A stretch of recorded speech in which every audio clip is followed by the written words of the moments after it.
Assalomu alaykum kanalimiz kuzatuvchilari. Sizlar bilan biz iqtidorli yoshlarni qamrab oluvchi yangi intellekt loyihasida ko'rishib turibmiz va bugun loyihamizning ilk soni. Loyihamizning ilk mehmoni Vatan iftixori ko'krak nishoni sohibi hamda IDPIS bo'yicha $60,000 scholarship yutgan Samarqand davlat chet tillar instituti 3-bosqich talabasi Isoqov Xolmuhammad O'tkirovich. Assalomu alaykum. Assalomu alaykum. Hurmat uchun rahmat. Birinchi taklif birinchilardan bo'lib chaqirganlaringiz uchun, e'tibor uchun avvalambor.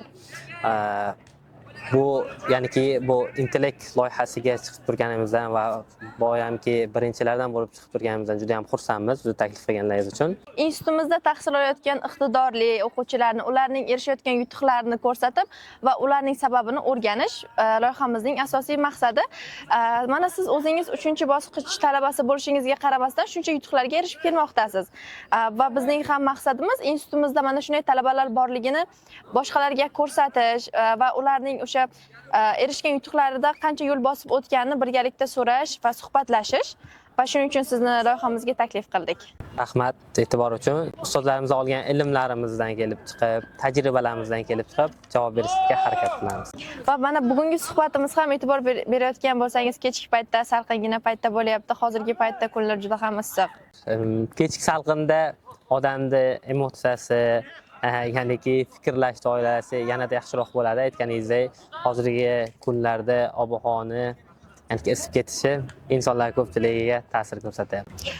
Loyihamiz o'z nomi bilan intellekt va biz unda shu talabalarimizni fikrlari haqida o'rganamiz. Ya'ni ular nimalarni hozirgi paytda ko'proq xohlashmoqda, qaysi yo'ldan borishmoqda, muvaffaqiyatga erishish uchun nimalar qilishmoqda, shu haqida ko'proq suhbatlashamiz. Va o'zingizning mana shu muvaffaqiyatga erishmoqchi bo'lgan paytingizdagi yo'nalishingiz haqida biroz bizga qisqacha aytib bersangiz. Ya'ni qanday qilib bu natijaga erishdingiz? Bu natijaga erishish avvalambor ota-onamning duolari deb bilaman va ustozlarimizning bizga to'g'ri yo'l ko'rsatib, to'g'ri yo'ldan yurish va qaysi yo'llardan yursak bu natijalarga tezroq erishamiz va Umidjon ustozning bitta gaplari bordirki, bitta maqol 1000 yillarki yashab keladigan bo'lsa, insonlarning orasida ishlatilib kelinadigan bo'lsa, u maqol to'g'ri foydalanyapti va tirik. Qozonga yursang qorasi yo'qadi degan ustozlarning maqollari bor. Bu nimaga desangiz, muhit e'tibori juda katta. Insonni o'qishida deymizmi, ishlash jarayonida deymizmi, muhit e'tibori juda katta. Sababi shunaqa bolalarni ko'rganmiz, oilaviy sharoiti yaxshi va yaxshi ziyoli oilalardan, o'qimishli insonlardan, lekin ota-onasidan uzoqqa ketib qolgandan keyin, misol uchun tumandan shaharga deymiz yoki bir shahardan viloyatga o'tganda yaxshi muhitda turmasdan, bolalariga yomon muhitdagi insonlarga qo'shilib qolganda insonni muhit tortib ketishi juda katta faktor rol o'ynaydi deb o'ylayman. O'sha muhit menimcha to'g'ri tushganmanda. Qarang, mana misol uchun mana shu Vatan iftixori ko'krak nishoni sohibi bo'lgansiz. Mana shuni olish uchun nimalar qilgansiz? Qanday harakatlarni amalga oshirgansiz? O'zi uni olish uchun talabalarimiz nima qilish kerak asosan? Birinchi o'rinda boya aytib o'tganimdek, to'g'ri ustoz tanlash kerak. Aytishadi, ustoz yo'qning ustozi shayton bo'ladi deb. O'shanday to'g'ri ustoz va to'g'ri muhit tanlasangiz, menda qiziqish asosan o'sha talabalikdan institutga kirmasimdan oldin bo'lgan bu narsaga, ilmiy, yo'nalish bo'yicha bo'lgan. O'sha tayyorgarligim Toshkent shahrida bo'lgan. Toshkent shahrida repetitorga, tayyorlov kurslariga borib yurganimda bir ustozimizni o'shanaqa tanlovlarga qatnashib yurganini qiziqib qolganman va ustozimdan so'rab, ustoz bunga qanaqa nima qilish kerak, nima talablari bor deb so'raganimda menga yo'l ko'rsatganlarki, o'zingiz qiziqqan soha bo'yicha farqi yo'q. O'zingiz qiziqqan soha bo'yicha research qilasiz, izlanish olib borasiz. U qandaydir bir shaxs haqida bo'lishi mumkin, tarixiy joy haqida bo'lishi mumkin va tillar haqida ham bo'lishi mumkin. Meni o'zimda birinchi qiziqishim o'sha ingliz tilida bo'lgan, shu inyazga kirish albatta orzusi bo'lgan. va o'sha davrda men ustozimdan talablarini olib o'sha ingliz tilidagi ya'niki idiomalar, collocationlar haqida birinchi izlanishimda ustozimdan, o'sha ustozim Muhammad Yusuf ustozimdan olib talablarni birgalikda izlanish qilganmiz va o'sha 1 yil atrofida izlanish qilganimizdan keyin ustozim bo'ldi maqolangni o'sha birgalikda yozgan maqolamizni o'sha OAKni tasarrufdagi ilmiy tadqiqot markaziga yuborganmiz va ularning jyurilari tarafdan ko'rib chiqilib bir ovozda ma'qullashgan. O'shandan keyin bizga o'sha vatan iftixori ko'krak nishonini berishgan. Demak, mana shu collocationlar, ya'ni idiomalar haqidagi maqolangizni izlanib, uni to'liq yozib chiqquningizcha siz 1 yil sarfladingiz va bu narsadan ko'rishimiz mumkinki, siz maqsadingizga erishish uchun o'sha 1 yil o'z vaqtingizni sarfladingiz. Ya'ni bu yo'lda to'xtab qolmadingiz ba'zilarga o'xshab. Va shundan ham ko'rsak bo'ladiki, albatta izlangan o'zimizni maqsadimizga harakat qilsak, unga qancha vaqt ketishidan qat'iy nazar, biz albatta oxiriga uni mukofotiga erishar ekanmiz. Albatta. Endi bu 1 yilni orqasida baribir ustozlarning mehnatlari yillar ko'p. Oxirgi ya'niki biz qattiq tayyorlangan va o'sha ingliz tilidagi ilmimizni ya'niki namoyon etish vaqti deydi. O'shani to'g'ri qoliplarga solib, to'g'ri izlanish qilib va ustoz bilan albatta birgalikda tepada aytib o'tganimdek, yuqorida aytib o'tganimdek ustoz bilan harakat qilganimizdaki shu 1 yil vaqt ketdi. Agar ustoz bo'lmaganda balkim unga yanada ko'proq vaqt ketishi kerak edi. To'g'ri. Va loyihamizning ikkinchi qismi haqida ham aytib o'tmoqchiman. Avvalambor shu talabalarimizni iqtidorli talabalarimizni bu natijalarga erishishda ko'rgan, o'tkazgan yo'llari va uni sabablari haqida suhbatlashamiz va hozirgi kunda yoshlarimiz o'rtasida dolzarb bo'layotgan muammolar, muammoli vaziyatlarni yechishda o'sha iqtidorli talabalarimizning fikri biz uchun juda ham qiziq. Va aynan bugungi mavzumiz talabalarimiz o'rtasida trendga chiqqan deymizmi yoki ommalashgan, o'qishmi yoki pul mavzusi. Ushbu mavzuda sizga aytmoqchi bo'lgan birinchi savolim: o'qish va ishlashning muvozanatini qanday saqlash mumkin? Xo'p. Ya'niki o'qish davrida chunki bilamiz hozirgi paytda ko'plab talabalarimiz muvozanatni ikkalasini saqlash, ham ishlayapti.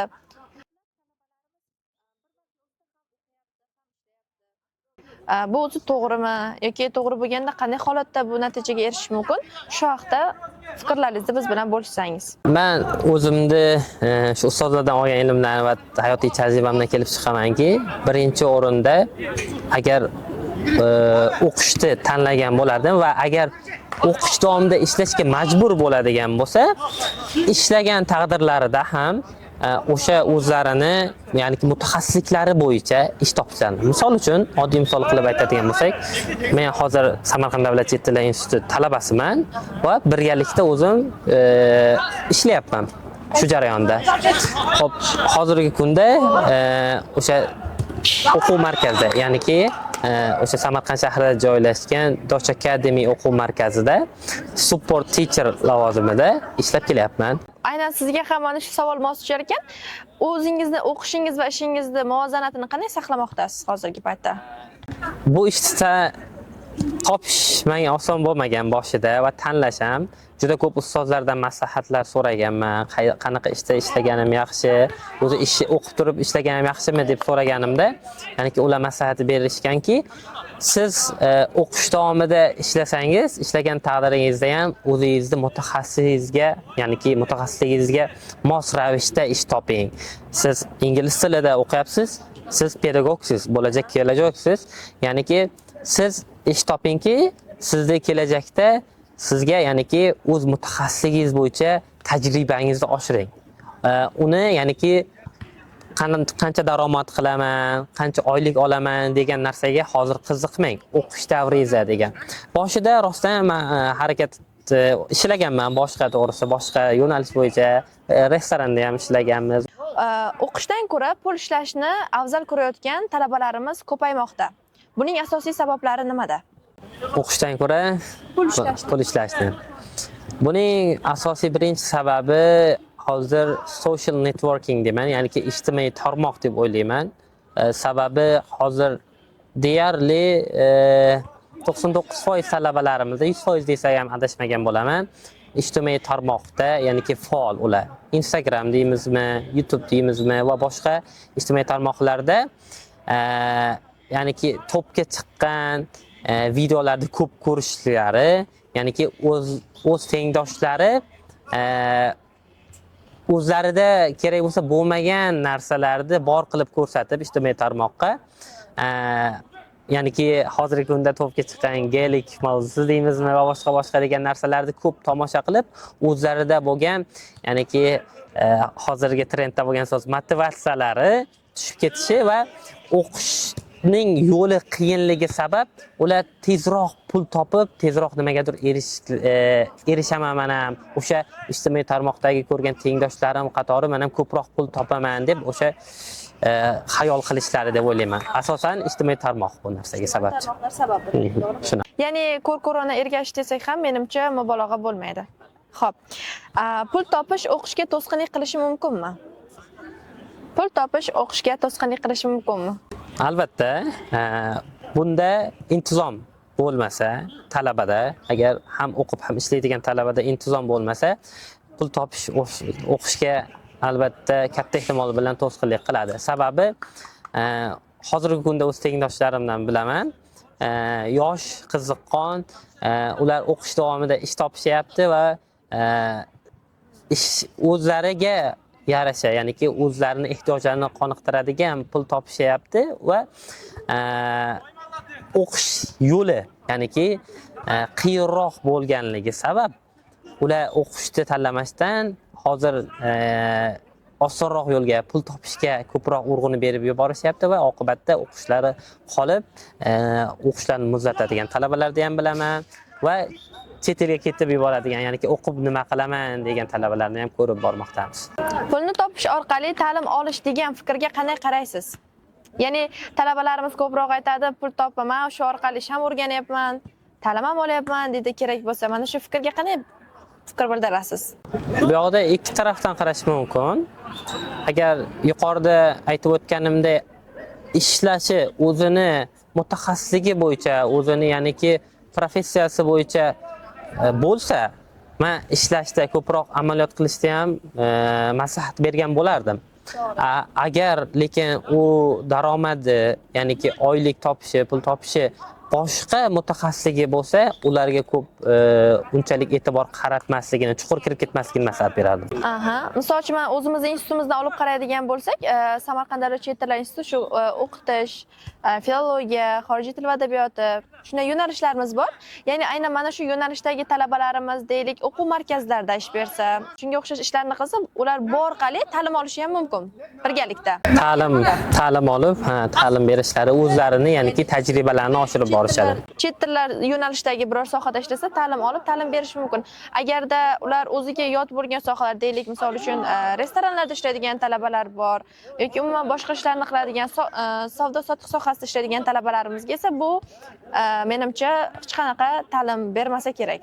Chunki chet tilida boshqa narsa, savdo-sotiq menimcha boshqa narsa. Jamiyatda o'qish muhim yoki pul topish muhim degan qarashlar o'rtasida qanday farq bor? O'qish muhimmi yoki pul topish muhimmi degan qisqaroq savol qiladigan bo'lsak, qarashlar bor. Hozirgi jamiyatimizda rostdan bunday olib qaradigan bo'lsak, ko'plab insonlar pul topishga e'tiborini qaratib qolishgan. Ya'niki tezroq, ya'niki boyib ketishni xohlashadi. Hozirgi yoshlarimiz olib qaradigan bo'lsa, tezroq boyib ketishga xohlashadi. Aslini olib qaradigan bo'lsak,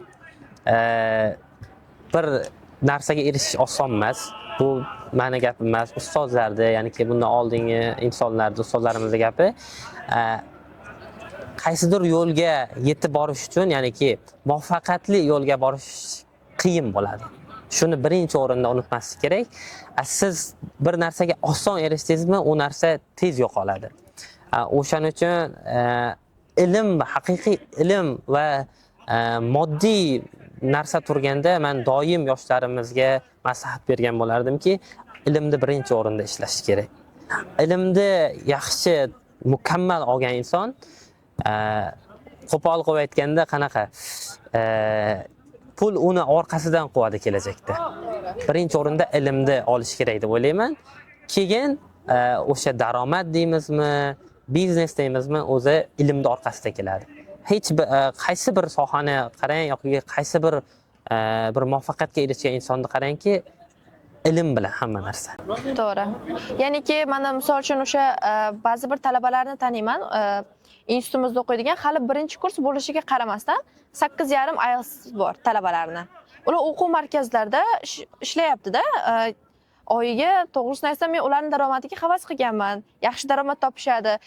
Yana shunday talabalarimiz bor, o'sha hali o'zini sohasi bo'yicha yetuk mutaxassis bo'lmagan, o'sha IELTS sertifikati yoki SEFR sertifikatlarini qo'lga kiritmagan, boshqa ishlarda ishlab yuribdi. O'sha kunlik daromad beradigan, deylik 100 ming, 150 ming daromad oladigan ishda ishlab yurishibdi-da. U orqali o'zini o'qishi ham qolib ketyapti bir tarafda, o'zini asosiy yo'nalishi o'sha kunlik daromadga qiziqib uni orqasidan ketyapti-da. Endi sizningcha buni orqasidan quvlash qanchalik to'g'ri? Undan ko'ra o'zini darsini qilib, o'qishni tanlasa, o'sha o'tirib, o'zi xohlagan xonasida salqingina dars o'tgan, menimcha ishlagan ma'qulroq emasmi? Elvira, buni ikkinchi taraf, bunga ham ikki taraflama qarasak bo'lardi. Siz aytgan gapingiz ham to'g'ri, qo'shilaman bu fikringizga. Lekin ikkinchi tomonidan olib qaradigan bo'lsak, har doim ham insonlarda, ya'niki moddiy jihatdan oilasiga misol uchun yordam qilish kerak bo'lgan, ayniqsa o'g'il bolalarni olib qaradigan bo'lsak, moddiy jihatdan hech bo'lmaganda o'zini mana tumanlardan kelayotgan bo'lsa yoki shahar sharoitida bo'lsa ham o'zini o'zi o'qishini, yeb ichishi, kiyinishini qoplash kerak bo'lgan talabalarimiz bor. Ular ishlamasa bo'lmaydi. O'sha talabalarga nima maslahat berasiz desangiz, men sidqi dildan o'sha so'rab qolardim va maslahat berardim. Ya'niki ishlamasa bo'lmaydigan talabalarga ishlang, faqat iltimos qilardim. Bu ish sizni ya'niki kundalik hayotingizni olib qo'ymasin. O'qishdan tashqari bo'lsin, o'qishingizga xalaqit bermasin va o'sha topgan pulingiz o'zingizga hozirgi kunda ozroq qiynalib bo'lsa ham o'zingizga yetarlicha daromad qilib turing. Xudo xohlasa, ozroq muddatdan keyin o'sha siz xohlagan daromadga chiqasiz va siz o'ylagan, xudo xohlasa, o'sha mashinalar deymizmi, uylar deymizmi olinadi. Faqat o'sha ishni kunlik nimaga kirib qolmasligi kerak, o'qishdan qo'shimcha bo'lsin, lekin urg'usini, fokusni birinchi o'rinda o'qishga berish kerak. Aynan ushbu ko'rsatuv, ushbu loyihamizning birinchi sonida mana shu o'qishmi, pulmi mavzusida suhbatlashayotganimizning sababi ham bu mavzu hozir kundan kunga juda ham dolzarb bo'lib ketyapti. Talabalar o'ylaydi, o'qishim kerak, ishlashim kerak, ikkalasiga ham vaqt orttirishim kerak. Ba'zilar ishni deb o'qish qolib ketadi. O'ylaymanki, sizlarga bergan ma'lumotlarimiz sizlar uchun foydali bo'ldi. O'zlaringizga kerakli xulosalarni chiqarib oldingiz. Kelgusi ishlaringizda sizga ham omad tilaymiz va bugungi loyihamizning birinchi mehmoni bo'ldingiz. Biz bundan xursand. Rahmat Elvira, taklif uchun rahmat. Shunchalik hurmat qilib, o'sha ya'niki o'zi siz menga aytdingizda, haqiqatdan ham biz shunga loyiqmikanmiz va o'sha kimlardadir misol uchun vaqtini hozir menimcha 30 daqiqa vaqt oladigan bo'lsa, kimlardir vaqtiga ketkazganga yarasha ma'lumot bera olarmikanmiz degan niyatda harakat qildik va xudo xohlasa manfaatli bo'ladi. Taklif uchun yana bir bor alohida rahmat. Xudo xohlasa hammani o'qishiga, ishlariga omad tilaymiz. Kelajakda nimaiki o'ylagan niyatlari bo'lsa, niyatlaringizga erishishni tilab qolamiz. Sizlar bilan loyihamizning birinchi soni. Keyingi loyiha mehmoni aynan siz bo'lishingiz mumkin. Bizni kuzatishda davom eting. E'tiboringiz uchun rahmat. Rahmat, sog' bo'ling.